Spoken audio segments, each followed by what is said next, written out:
Even highly educated professionals often buy luxury items to signal success. But the satisfaction is temporary and the debt lasts much longer. Every scroll on social media feeds a desire to match lifestyles we can't afford. That new BMW feels like success, but in just 3 years, it loses nearly 40% of its value. And your monthly EMI? It silently eats away your investing power. Even smart earners justify these purchases as investments in image.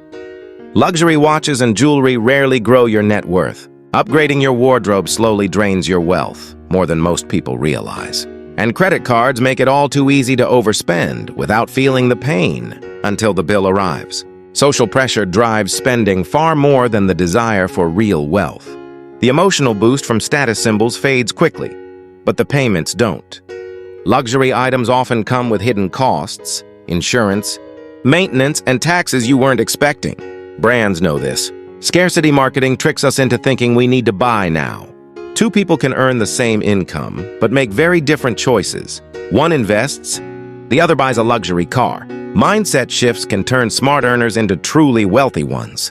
Real wealth isn't about what you show, it's about what you keep.